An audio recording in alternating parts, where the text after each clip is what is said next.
Welcome to the Human Capital Innovations Podcast, your go-to source for personal, professional, and organizational growth and development. We hope you tune in often for all things people management, organizational development and change, organizational leadership, and social impact related. Maximize your personal and organizational potential with Human Capital Innovations Podcast.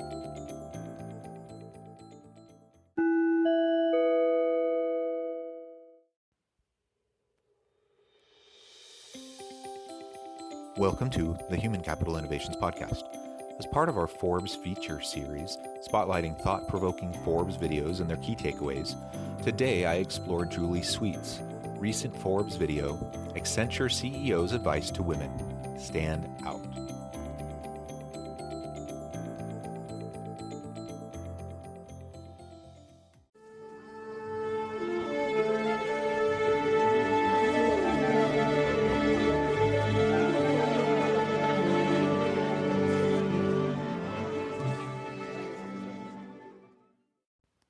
Welcome back to the Human Capital Innovations Podcast.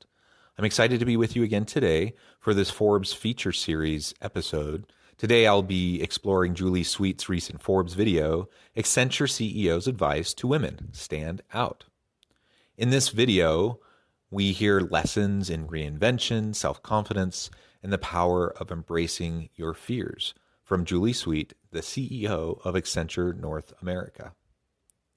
Thanks for joining me today, and I'll catch you on the flip side of this first clip. There'll be plenty of times where being a woman is probably not helping your career. So when it does help your career, take the opportunity and then stand out. One of the most pivotal moments in my life was actually when I was a sophomore in high school. And my dad used to take me to speech contests, and that was a way for me to earn money to save for college. And I remember it was the Lions Club, and I was in the final round, and I lost. And I went home, and I was kind of complaining. And my father said to me, "You really have to be so good that they have to give it to you." And you weren't. It was a really good lesson for me. I really took to heart the idea of excellence and no excuses. It's a little bit awkward for me to comment on this video as I'm a middle-aged white man and not a woman. Now, while I can't completely relate to the plight of women in the workforce and women in leadership, and I can't understand all of the gendered biases and prejudices that women have to deal with on an ongoing basis. I can't understand that firsthand. I at least conceptually understand it, and I want to be an ally and an advocate for female equality and equity. And so it hurts my heart a little bit when I hear her open up this video with this experience and her father telling her that she can't allow them any excuse to not give it to her. She has to make it that obvious in order for her to be able to win. And unfortunately, that is the world we live in, largely. It's a male-dominated world. Patriarchy abounds. And unfortunately, often women are put in a position where they have to not only be the best, but they have to be the best by far. They have to erase any amount of question or doubt in the minds of those around them that they are the most qualified. Otherwise, oftentimes a position or a raise, a promotion, a big project, whatever, it ends up going to a man. And so this is a harsh reality. And so her father's trying to prepare her for that. And for that, I appreciate, his efforts to prepare his daughter. It just stinks that that's the world we live in. And as a father of 4 daughters myself, it makes my heart hurt to think that perhaps they will be in the same kind of male-dominated world like she is describing. I hope that we're improving. I hope that we're getting better and that we're in a situation as my children reach the workforce where they won't have to deal with all of these biases and prejudices, at least to the same extent. But I know that's probably wishful thinking and probably being a little bit naive on my part. But she's about to go into more in terms of lessons and tips and ideas that women can have as they're trying to be leaders in the workforce and leaders as women. And I hope you enjoy her insights.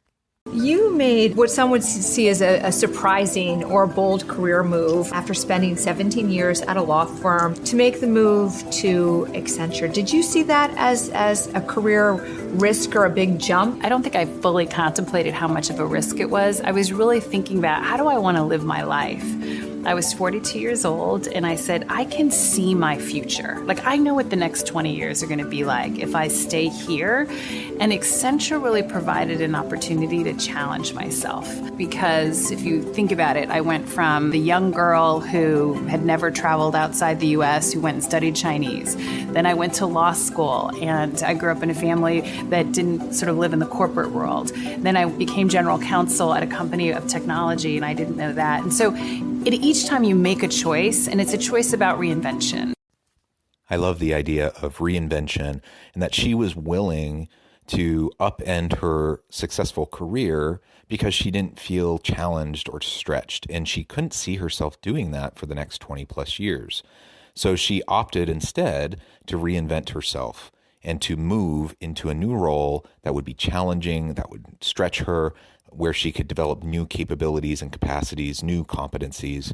And I think that's a really powerful message for women leaders and women in the workplace who aspire to become leaders, that if you're staying where you're comfortable, then ultimately you're not going to get to those places where you have the most opportunity to influence. Now, I get it. Not everyone wants to aspire to be a CEO or an executive, and that's totally fine. People have widely different motivations for their careers and their lives and what they hope to accomplish. But I hope that no woman will sell themselves short or feel like they can't try and stretch and reach for something. There's a lot of research that shows that often women will not apply for a stretch position because they don't feel like they meet all of the requirements for the position. They don't feel qualified. Whereas men, if men even only have 40 to 50% of the qualifications in the posting, they'll still apply because they figure, why not? And so I just hope that women won't feel like they can't try for those opportunities, that they can't get out of their comfort zone, that they can't stretch and reinvent themselves as they go. Because ultimately that's where the most personal growth comes, and that's where the greatest opportunity for impact of those around you will also come from.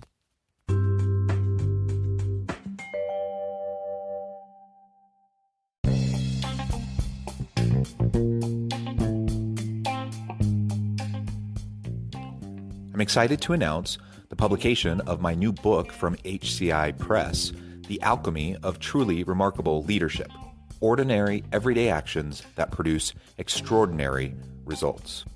Consider how the nature of work has shifted over the past 50 years. With increased globalization, rapid technological advancement, and the shift in economic composition, the average job of today looks very different than the average job of 50 years ago. What will the jobs and organizations of tomorrow look like?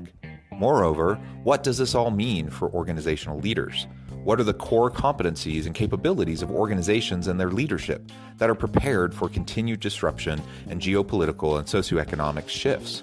Regardless of what the future holds, increasingly, leaders need to be socially minded, data-driven, decisive, champions of talent, and disruptors of the traditional notions of leadership, teams, organizations, and work. The Alchemy of Truly Remarkable Leadership will help you to explore your own leadership competencies and capabilities and consider ways to apply and implement them into your workplace and personal life. I'm excited to share my insights with you.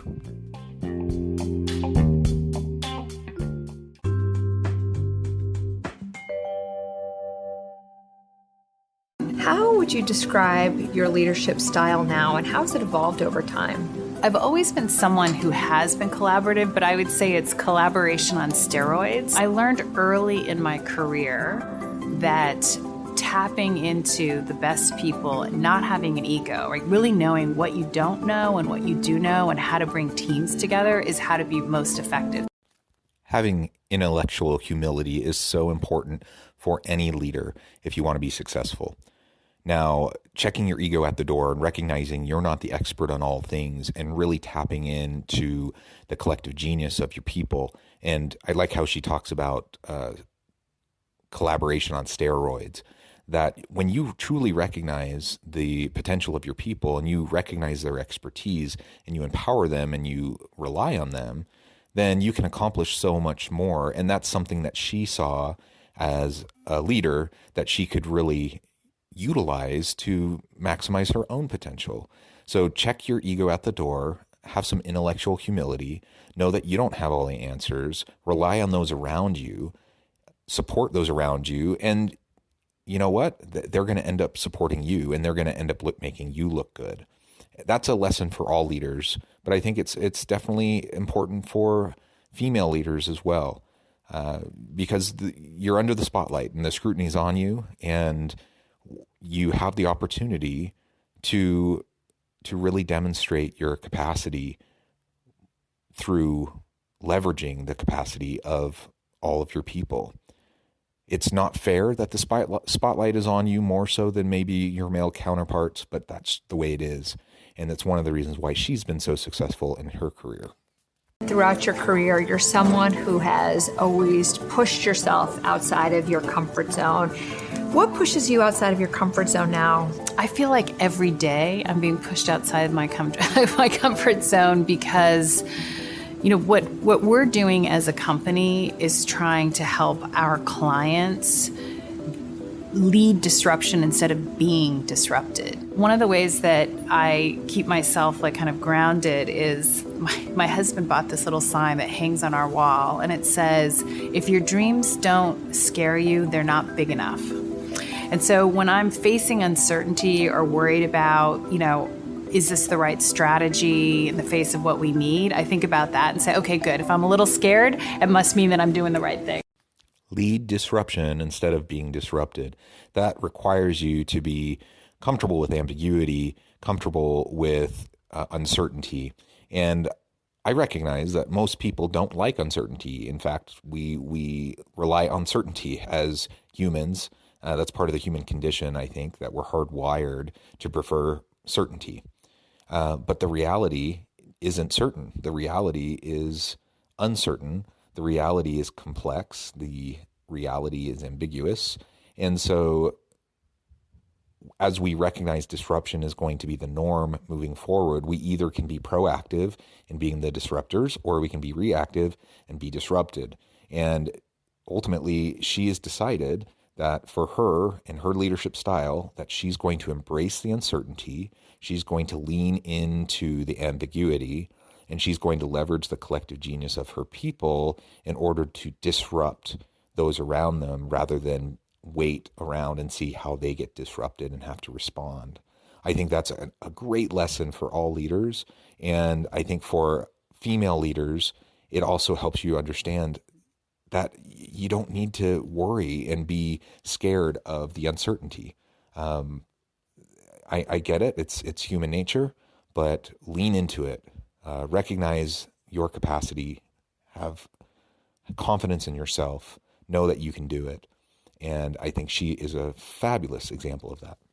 If you were to rewind the clock 20, 25 years and were writing a letter to your younger self, what advice would you have loved to have been given at that point in time or to have heard?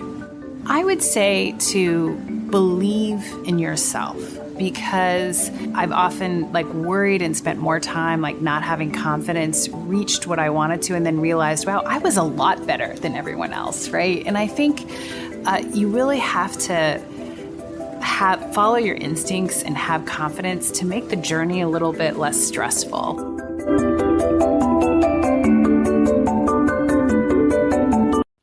I think ultimately that's the main message of this video. Believe in yourself. That's important for all leaders.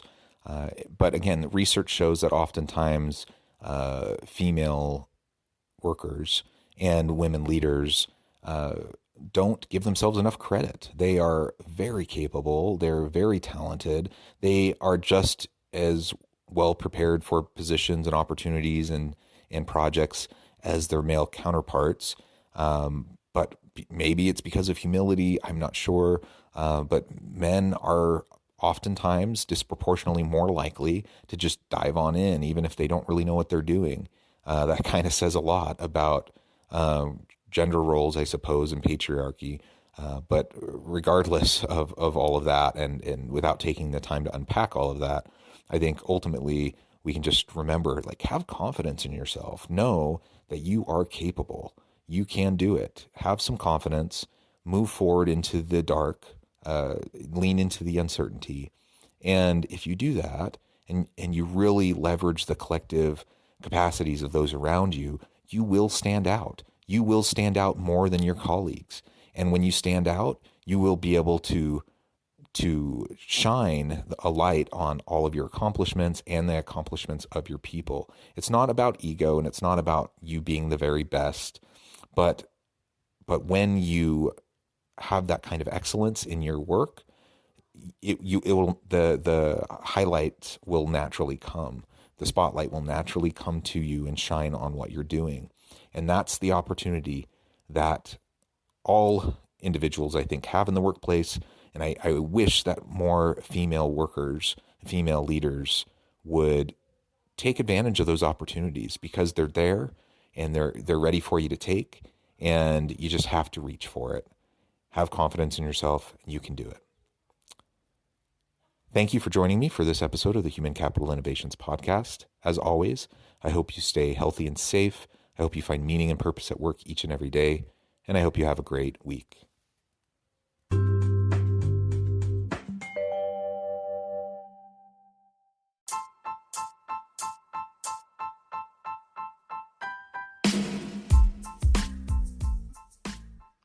We are excited about the launch of HCI's new magazine, Human Capital Leadership. Human Capital Leadership is a free, interactive e-magazine designed to help individuals, leaders, and organizations find innovative approaches to maximize their human capital potential. We will be publishing issues quarterly in August, November, February, and May. Check out the first issue and let us know what you think.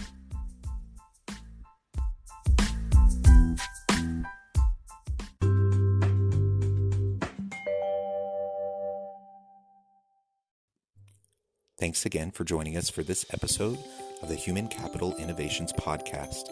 I hope you stay healthy and safe, and that you have a great week.